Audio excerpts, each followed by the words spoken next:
नमस्कार दोस्तों, स्वागत है आपका एक नए सेशन में। उम्मीद करते हैं आप सब स्वस्थ होंगे, मस्त होंगे भाई। तो जैसा कि आप लोग देख पा रहे होंगे, न्यूमरल एडजेक्टिव इन हिंदी ठीक है। तो हम लोग को एडजेक्टिव की क्लास हम कर रहे हैं और लास्ट वीडियो में हमने एडजेक्टिव क्या होते हैं, ठीक है, उनके काइंड्स क्या होते हैं और 3 एडजेक्टिव, प्रॉपर एडजेक्टिव, डिस्क्रिप्टिव या क्वालिटेटिव एडजेक्टिव और क्वांटिटेटिव एडजेक्टिव के बारे में हमने डिस्कस किया है।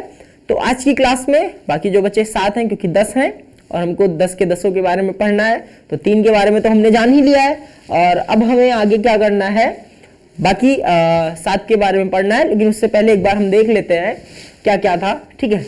तो आपका पहला क्या था, प्रॉपर एडजेक्टिव, यानी कि जो प्रॉपर नाउन से बने होते हैं, ठीक है, वो क्या कहलाते हैं, वो प्रॉपर एडजेक्टिव कहते हैं। जैसे एशिया का एशियन, ठीक है, या इंडिया का इंडियन, बिहार का बिहारी, जापान का जापानीज, रशिया का रशियन, मद्रास का मद्रासी, ऐसे। फिर डिस्क्रिप्टिव एडजेक्टिव, ऐसे एडजेक्टिव जो किसी नाउन या प्रोनाउन के गुण, दोष, रंग, रूप, आकार, प्रकार आदि को दर्शाते हो, वो क्या कहलाते हैं, डिस्क्रिप्टिव एडजेक्टिव कहलाते हैं। या क्वालिटेटिव एडजेक्टिव, आप कुछ भी कह लो, चाहे आप डिस्क्रिप्टिव कहो चाहे क्वालिटेटिव कहो, ठीक है, कोई दिक्कत नहीं है। फिर कॉन्सेप्ट आपको बताया गया था कि अगर नाउन के पहले लगाया जाए तो attributive use of descriptive adjective होता है, अगर नाउन या प्रोनाउन के बाद लग रहा है तो वो predicative use of attributive adjective होता है। लेकिन अगर किसी नाउन या प्रोनाउन के लिए 2 से 2 डिस्क्रिप्टिव एडजेक्टिव का प्रयोग किया जाता हो तो उनका ऑर्डर जो होता है वो कुछ इस तरीके से होता है। पहले एडजेक्टिव ऑफ साइज होता है, फिर एडजेक्टिव ऑफ जनरल डिस्क्रिप्शन होता है, फिर एडजेक्टिव ऑफ एज, फिर adjective of shape, adjective of color, then adjective of origin, and then adjective of material, and then adjective of purpose, then adjective of emotion, and then adjective of personality, ठीक है। Quantitative adjective यानी कि ऐसे adjective जो मात्रा का बोध करवाते हो, ठीक है, और ये मोस्टली किसके साथ यूज किए जाते हैं, मटेरियल नाउन के साथ प्रयोग किए जाते हैं, ठीक है। तो अब हमको आज देखना है न्यूमरल एडजेक्टिव, ठीक है, न्यूमरल एडजेक्टिव। तो जो एडजेक्टिव संख्या को दर्शाते हैं, ठीक है, जिसको कहते हैं ना संख्यावाचक विशेषण, हिंदी में पढ़ते हो, ठीक है। तो जो एडजेक्टिव संख्या को दिखाते हैं या दर्शाते हैं वो क्या कहलाते हैं, वो न्यूमरल एडजेक्टिव कहलाते हैं। यानी कि the adjective which shows the number, ठीक है, which tells the number of noun और प्रोनाउन, या यानी कि मतलब नाउन, नंबर ऑफ नाउन या प्रोनाउन का मतलब क्या है कि वो बताएंगे इनकी पोजीशन क्या है, कुछ समथिंग लाइक दैट, ठीक है। तो देख लेते हैं, जैसे अब ये भी 2 प्रकार के होंगे, डेफिनेट और इनडेफिनेट। डेफिनेट जैसे कि 1 2 3 first, second, fifth, single, double, triple, ठीक है। तो 1 का मतलब डेफिनेट है 1 1, ठीक है, सिंगल का मतलब 1, डबल मतलब 2, ठीक। और indefinite many, few, a few, the few, all, enough, most, no, some, etcetera. तो ये 2 टाइप में होंगे आपके जो न्यूमरल एडजेक्टिव होंगे। पहला क्या होगा, डेफिनेट, यानी कि जो निश्चित है, निश्चित का मतलब एक तो निश्चित है कि कितना, 1, 2 भी निश्चित है 2, ठीक। अब जैसे इनडेफिनेट में मेनी, मेनी मतलब क्या होता है, कई। अब कई में कितने कई पता नहीं। फ्यू मतलब कि कम, हाफ फ्यू मतलब कि बहुत कम। अब बहुत कम में भी कितना, कम में भी कितना, हमें पता ही नहीं है ना, ठीक है। तो ये क्या हो जाएंगे, इनडेफिनिट हो जाएंगे। जैसे एग्जांपल लो, there are many boys in the class, ठीक है, there are many boys in the class. तो अब यहाँ पे क्या हो रहा है, there are many boys in the class, ठीक है। तो अब क्लास में कितने, बहुत बच्चे हैं, ठीक है, क्लास में क्या, बहुत बच्चे हैं। अब देखो यहाँ पे ये किसकी विशेषता बता रहा है, क्लास की विशेषता क्या है कि क्लास में बहुत बच्चे हैं, कई बच्चे हैं एक तरीके से। सम बॉयज आर रीडिंग, ठीक है, सम बॉयज आर रीडिंग। अब देखो रीडिंग यहाँ पे आप क्या हो जाएगा, अब ये मत बताने लगे कि बॉयज जो कर रहे हैं वो रीड कर रहे हैं तो वो उनकी विशेषता है, बच्चों की विशेषता है कि वो रीडिंग कर रहे हैं। भैया वो तो वर्ब हो जाएगा, कर रहे हैं, करना, ठीक है, ना वर्ब, ना जो आ जा रहा है वो तो वर्ब में आ जाएगा, ठीक है। तो सम बॉयज आर रीडिंग यानी कि बच्चे क्या, कुछ बच्चे पढ़ रहे हैं, ठीक है, बच्चे तो हैं कुछ बच्चे, कि आप बॉयज यहाँ पे है तो लड़के हम करेंगे, कुछ लड़के पढ़ रहे हैं। वी हैव 2 हैंड्स, हमारे पास 2 हाथ हैं। वी हैव 2 हैंड्स, ठीक है, हमारी जो क्वालिटी है अभी एक तरीके से क्या है, वो न्यूमरल क्वालिटी है कि वी हैव 2 हैंड्स। भैया फिक्स है कि हमारे पास 2 हाथ है, 2 पैर हैं, 2 कान है, ठीक है, 2 नाक, 2 नाक नहीं है यार, एक ही नाक है। अब ये अलग कीजिए, इसको एक नाक, इसको एक नाक बना लो, ठीक है। And he is the first boy in the class, वो he is the first boy in the class, ठीक है। उसकी विशेषता क्या है, वो क्लास में क्या है, फर्स्ट है, ठीक है। तो ये हो जाएगा। फिर there are enough books in my library, मेरी लाइब्रेरी में, मेरे पुस्तकालय में बहुत किताबें। एनफ में कितनी भैया, अब वो 100, 200, 400, 500 बहुत है ना, ठीक है, वो किस सेंस में बोल रहा है ये भी डिपेंड करेगा, ठीक। फिर आता है अगला डिमॉन्स्ट्रेटिव एडजेक्टिव। तो सेंटेंस में जिस एडजेक्टिव का प्रयोग निकट या दूर के नाउन या प्रोनाउन की विशेषता बतलाने के लिए किया जाता है उसे डिमॉन्स्ट्रेटिव एडजेक्टिव कहते हैं। बहुत अच्छे से आपको पता है, दिस, दैट, दीज, दोज, ठीक है, या फिर और भी कुछ है, सर्टन, अदर, सच, एनी, एटसेट्रा, ठीक है। डिमॉन्स्ट्रेट करना, ठीक है, यानी कि निर्देशित करना या दिखाना एक तरीके से, ठीक है। दिस इज माई पेन, ठीक है, दैट इज योर पेन, ठीक है, दीज आर माई बुक्स, ठीक है, दोज आर योर बुक्स, ठीक है। तो देख लें अब इसके कॉन्सेप्ट है। कॉन्सेप्ट नंबर 1 क्या है, दिस, दैट, कुछ डिमॉन्स्ट्रेटिव एडजेक्टिव के साथ हम हमेशा सिंगुलर नाउन का ही प्रयोग करते हैं, ठीक है, और ये बताया है कैसे, दिस पेन इज रेड, ठीक है। तो दिस यानी कि वो सिंगल की बात करेगा, लेकिन कहां, पास में होगा, ठीक है, सिंगल की बात करेगा लेकिन वो क्या होगा, क्वालिटी, एक कंडीशन क्या है, वो पास में होगा। दिस पेन इज कॉस्टली, ठीक है, this boy is stronger than you, that boy is laborious, ठीक है। अब देखो यहाँ पे एक चीज ध्यान से देखो, यहाँ पे दो चीजें हो रही, दो एडजेक्टिव हो रहा है। एक तो ये डिमॉन्स्ट्रेटिव तो हो ही रहा है और ये एक तरीके से क्वांटिटेटिव भी हो रहा है ना, क्वालिटेटिव भी हो रहा है। दिस पेन इज रेड, ठीक है, दिस पेन इज रेड, ध्यान से देखिए। तो दिस पेन इज, अब ये दिस क्या हो जाएगा, डिमॉन्स्ट्रेटिव एडजेक्टिव हो जाएगा, और रेड क्या हो जाएगा, आपका डिस्क्रिप्टिव एडजेक्टिव हो जाएगा, ठीक है। ये पेन की क्वालिटी बता रहा है और descriptive adjective as a predicative use हो रहा है यहाँ पे। क्यों, क्योंकि अगर रेड को छिपा दोगे तो दिस पेन इज नहीं पता चलेगा। अगर क्या कहें, दिस इज अ पेन, ठीक है, this is a pen, sorry, ऐसे this pen is costly, the boy is stronger than you, ठीक है, sorry, this boy is stronger than you, तो यहाँ पे दिस और यहाँ पे स्ट्रॉन्गर देन यू, ठीक है। फिर दैट बॉय इज लेबोरियस, ठीक है, दैट बॉय इज, अगर सिर्फ कहा जाता है दैट बॉय इज, ठीक है। अब यहाँ पे लेबोरियस भी है, लेबोरियस का अगर पूछा जाए तो लेबोरियस हमारा क्या हो जाएगा, हमारा डिस्क्रिप्टिव एडजेक्टिव में हो जाएगा, ठीक है भाई। चलिए अगला क्या है, कुछ डिमॉन्स्ट्रेटिव एडजेक्टिव के साथ हमेशा प्लूरल नाउन का ही प्रयोग करते हैं, जैसे दीज, दोज, सर्टेन और अदर के बाद हमेशा प्लूरल काउंटेबल नाउन का प्रयोग होगा। जैसे these boys are good, those boys are good, ठीक है। तो दीज यानी कि जब पास में बहुत सारे लोग होंगे, और दोज का मतलब बताया हुआ है जब हमसे दूर में बहुत सारे लोग होंगे या बहुत सारी चीजें होंगी, कुछ भी हो सकता है, ठीक है। तो यहाँ पे दीज और दोज हैं, दीज और दोज तो है ही, लेकिन क्या है, गुड भी तो एक तरीके से क्या है, एडजेक्टिव है, ये भी क्या है, डिस्क्रिप्टिव एडजेक्टिव है। तो कह सकते हैं डिमॉन्स्ट्रेटिव एडजेक्टिव एक तरीके से हमेशा डिस्क्रिप्टिव एडजेक्टिव के साथ ही यूज किए जाते हैं। सर्टेन बॉयज आर गुड, ठीक है, other boys are good, I can help you on certain conditions, ठीक है।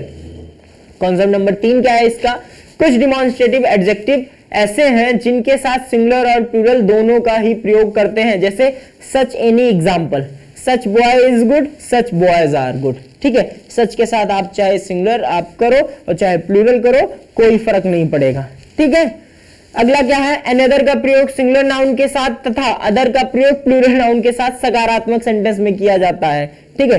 I have written another book, ठीक है, अनदर मतलब कि कोई और, ठीक है। I have written another book, I have written other books, ठीक है, I have written another books and I have written other books, ठीक है। देखो अदर और अनदर लेकिन सकारात्मक रूप में किया जा रहा है, ठीक है, कोई और, यहां पर अदर का मतलब कि दूसरी, ठीक। एनी अदर का प्रयोग सिंगुलर और प्लूरल दोनों ही नाउन के साथ हमेशा नेगेटिव सेंटेंस में किया जाता है, ठीक है।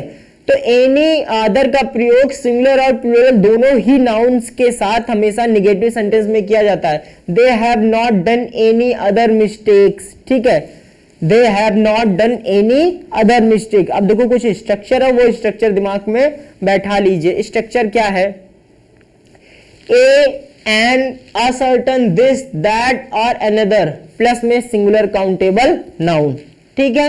Example I met a certain boy, ठीक है, I met a certain boys नहीं होगा, ठीक है। क्या बताया गया है, ए एंड या फिर a certain this that another के साथ सिंगुलर काउंटेबल नाउन। तो बॉय तो सिंगुलर काउंटेबल नाउन है, लेकिन बॉय सिंगुलर काउंटेबल नाउन नहीं है, ठीक है। तो ये गलत हो जाएगा, इसी वजह से करेक्ट और इनकरेक्ट लिख दिया गया है। फिर such, the same, any, the other plus singular countable noun और प्लूरल काउंटेबल नाउन, आप कुछ भी कर सकते हो, चाहे सिंगुलर करो चाहे प्लूरल करो। I do not like such a book, I don't like such books, ठीक है। I do not like such a book, ठीक है। तो यहां पे देखो बुक क्या है, सिंगुलर है। फिर ऐसे I don't like such books, this is the same book, ये वही किताब है। You can take any pen, you can take any pens, तुम कोई भी पेन ले सकते हो, ठीक है। You can take any pen, तुम कोई भी पेन ले सकते हो। तो मतलब दोनों का सेम ही निकलता, बस लिखने में थोड़ा सा अंतर आ जाता है, ठीक है। फिर अगला क्या है, सर्टेन अदर, दीज और दोस्त के साथ हमेशा प्लूरल काउंटेबल नाउन का यूज होता है, ठीक है। सर्टेन अदर, दीज प्लस दोस्त के साथ हमेशा प्लूरल काउंटेबल नाउन का यूज होता है। जैसे आई मेट सर्टेन पैसेंजर्स, गलत, ठीक है। तो यहाँ पैसेंजर है, लेकिन होना क्या चाहिए, पैसेंजर्स।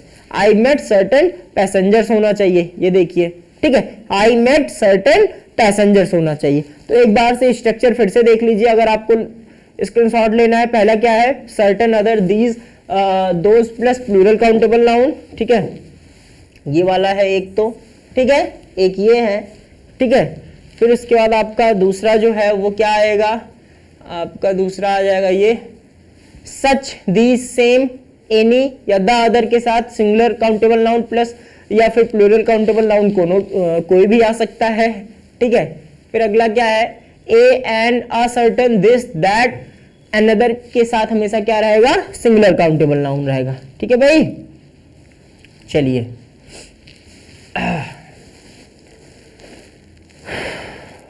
डिस्ट्रीब्यूटिव एडजेक्टिव, ठीक है।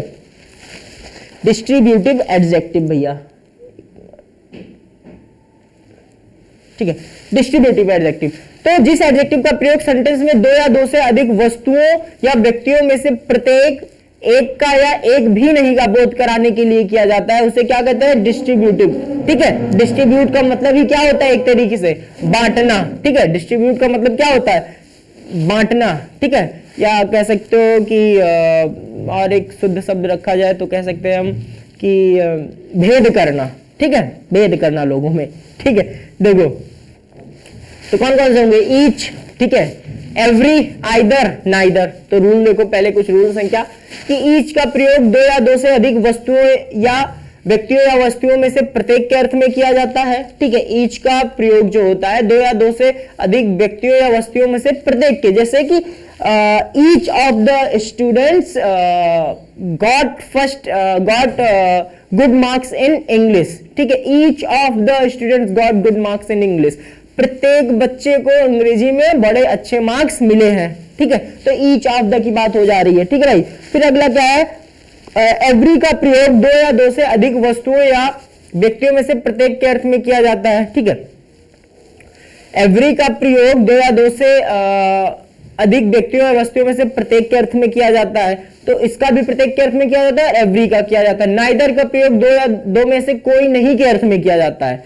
फिर ईच, एवरी, आइदर, नाइदर के साथ सिंगुलर नाउन तथा सिंगुलर वर्ब का प्रयोग किया जाता है, ठीक है। जैसे ईच बॉय हैज कम, ठीक है। अभी देखो क्या बताएगा ना, ये चीज याद रखिएगा, ईच, एवरी, आइदर, नाइदर के साथ सिंगुलर नाउन और सिंगुलर वर्ब का प्रयोग किया जाता है। तो each boy has come, every boy has come, ठीक है। प्रत्येक बच्चा आया है या हर एक बच्चा आया है, ठीक है। Every girl of this batch is intelligent, every girl of this batch is intelligent, यानी कि इस बैच की सारी लड़कियां, आप जब सारी की बात कर रहे हैं तो वो हर एक के बारे में बात कर रहे हैं ना। अगर कुछ अच्छी होती और कुछ नहीं होती तो एवरी तो नहीं कहते, तो कहते सम ऑफ द गर्ल्स कहा जाता, ठीक है।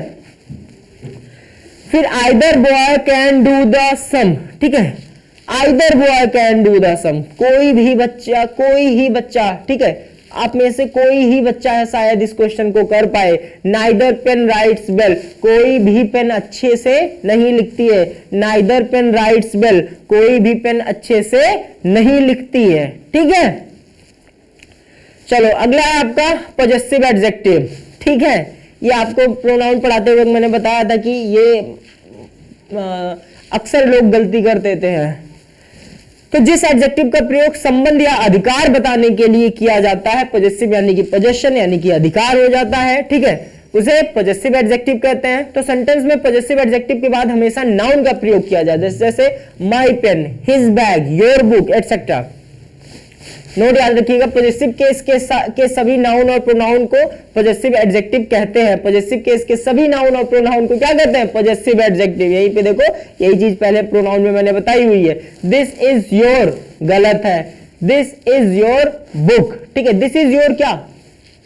दिस इज योर क्या? कुछ भी नहीं, ठीक है। This is your, this book is yours भी कह सकते हैं, ठीक है।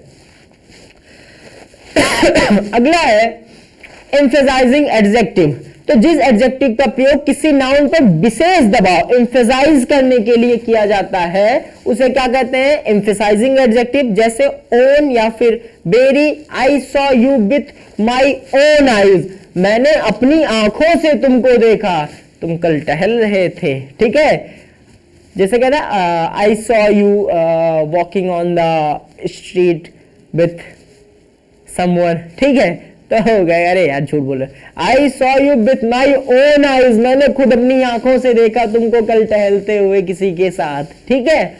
तो this is her own book, या उसकी अपनी पुस्तक है, दबाव डाला है। दिस इज माई बुक, ठीक है। लेकिन अब माई बुक तो है, ठीक है, यानी कि किसी से आपने उधार लिया है तो आप कह रहे हो दिस या मेरी किताब है, कह सकते हो, कह नहीं। लेकिन आप ऐसे नहीं, भाई ये मेरी खुद की अपनी किताब है, ठीक है। बहुत लोग कहते हैं कि यार देखें बड़ी अच्छी है, किससे लिए? अरे यार ये मेरी खुद की अपनी है, मैं फ्लिपकार्ट से मंगाया हूँ, ठीक है। तो ऐसा कुछ, यानी कि बहुत ज्यादा दबाव डाल रहे हो कि नहीं ये चीज जो है वो मेरी ही है, ठीक है, कहीं से हमने मांगा नहीं है, किसी से लिया नहीं है, हमने खरीदा है, इसमें पूरा का पूरा अधिकार मेरा ही है, ठीक है भैया। सो अब देखो, या वही व्यक्ति है, this is the very person who has done this work, या वही व्यक्ति है जिसने यह काम किया है, या वही व्यक्ति है, ठीक है, या वही व्यक्ति। देखो तो दबाव किस पे डाल रहा है? या है, और लेकिन वही जो है, ठीक है, वो क्या डाल रहा है? दबाव डाल रहा है, ठीक है। या उसकी अपनी पुस्तक है, तो यहाँ पे या तो बुक तो बात हो रही है, लेकिन अपनी पुस्तक यानी कि वो और दबाव डाल रहा है कि यानी कि बस एकदम फिक्स हो जाए, कोई और इस पे आक्षेप ना लगा पाए, ठीक है। फिर अगला क्या है? Interrogative adjective. तो जिस एडजेक्टिव का प्रयोग क्वेश्चंस के लिए किया जाता है उसे इंट्रोगेटिव एडजेक्टिव कहते हैं। जैसे हुज, व्हाट, विच, ठीक है। ये आपको सीधे नाम से ही पता चल जाता होगा, इसमें कोई बहुत ज्यादा सोचने की या परेशान होने की बात नहीं होती है। Which book is the best, कौन सी किताब अच्छी है। हुज मोटरसाइकिल इज दिस, ठीक है, ये किसकी मोटरसाइकिल है। What type of job do you want to do, किस प्रकार की जॉब तुम करना चाहते हो, किस प्रकार की जॉब क्या करना आप करना चाहते हैं। और इसके बाद है आपका एक्सक्लेमेटरी एडजेक्टिव। तो जिस एडजेक्टिव का प्रयोग भाव की विशेषता बतलाने के लिए किया जाता है उसे एक्सक्लेमेटरी एडजेक्टिव कहते हैं। जैसे what a beautiful scene this is, ठीक है, what a beautiful scene this is, ठीक है। What an idea, what a nonsense this is, या what a great day, what a great day, ठीक है। What nonsense, what an idea, ठीक है, what a great day, ठीक है, ऐसे what a beautiful scene this is, ठीक है। तो ये आपका क्या हो जाएगा? आपका एक्सक्लेमेटिव एडजेक्टिव हो जाएगा। और इसी के साथ आपका भैया एडजेक्टिव जो होता है वो समाप्त होता है। उम्मीद करते हैं समझ में आया होगा भाई, ठीक है। और अगर मान लीजिए नहीं भी समझ में आया है या किसी चीज में कोई तकलीफ है तो आप लोग बताइएगा कि सर यहाँ पे थोड़ा सा दिक्कत है, तो हम कोशिश करेंगे उस दिक्कत को दूर करने की, ठीक है भाई। तो एक बार आप लोग पूरा स्लाइड्स में लगा दे रहा हूं, अगर आपको स्क्रीनशॉट लेना है तो आप ले लीजिए, ठीक है। तो शुरू से मैं सारी स्लाइड्स लगा दे रहा हूं, ठीक है। Just a minute.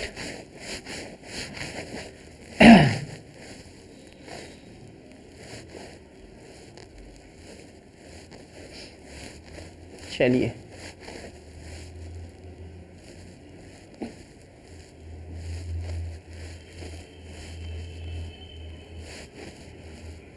चलो भाई, एकदम फर्स्ट पेज से मैं स्लाइड लगा दे रहा हूं, फटाफट आप लोग स्क्रीनशॉट लेते रहिए, ठीक है भाई। ये फर्स्ट स्लाइड थी।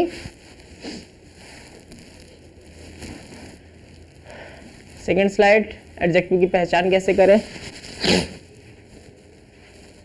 And this one is the third slide. फिर टाइप ऑफ एडजेक्टिव कितने प्रकार के होते हैं, ये 10 टाइप, ठीक है। And then after proper adjective, ठीक है। फिर आपका डिस्क्रिप्टिव एडजेक्टिव डेफिनेशन, ठीक है। और अब कॉन्सेप्ट पे चलिए। पहला कॉन्सेप्ट, ठीक है। दूसरा कॉन्सेप्ट,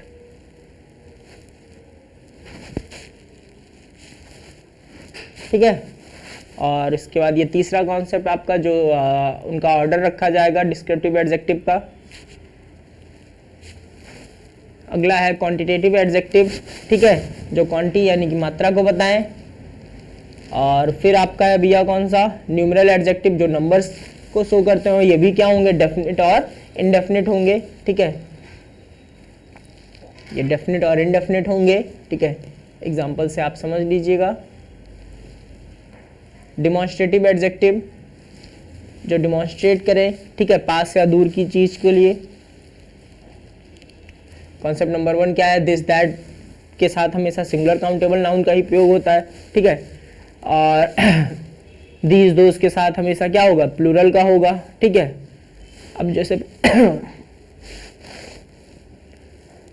कुछ डिमॉन्स्ट्रेटिव एडजेक्टिव इनके साथ सिंगुलर और प्लूरल दोनों का प्रयोग कर सकते हो। फिर ठीक है, नोट देख लो, ये है। और इसके बाद ये स्ट्रक्चर देख लो, पहला स्ट्रक्चर, ठीक है, ये पहला स्ट्रक्चर। फिर ये दूसरा स्ट्रक्चर, दूसरा एक तो ये था, सॉरी ये दूसरा है, ये वाला दूसरा आपका, ठीक है भाई। ये तीसरा। और फिर डिस्ट्रीब्यूटिव एडजेक्टिव,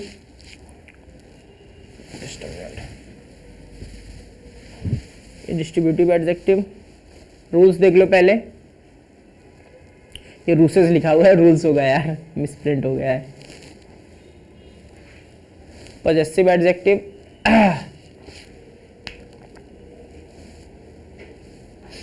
एम्फेसाइजिंग एडजेक्टिव,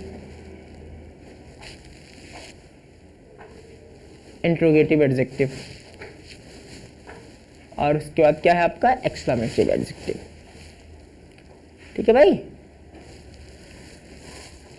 तो इसी के साथ एडजेक्टिव आपका समाप्त हुआ, ठीक है। अब प्रैक्टिस कीजिएगा, एक्सरसाइजेस कीजिएगा, बाकी हम करवाएंगे ही। और उम्मीद करते हैं समझ में आया होगा भाई। तो 2 वीडियो बने आपके एडजेक्टिव के, दोनों वीडियो जरूर से जरूर देख लीजिएगा और अपने दोस्तों के साथ शेयर कीजिएगा और कमेंट कीजिए अगर अच्छा लग रहा है भाई, शेयर कीजिए दोस्तों के साथ। चलिए, स्वस्थ रहिए, मस्त रहिए, पढ़ते रहिए भाई अच्छे से, क्योंकि अब ज़्यादा दिन बचे नहीं है एग्जाम में, ठीक है। चलिए मिलते हैं एक नए वीडियो में, तब तक के लिए जय हिंद, जय भारत।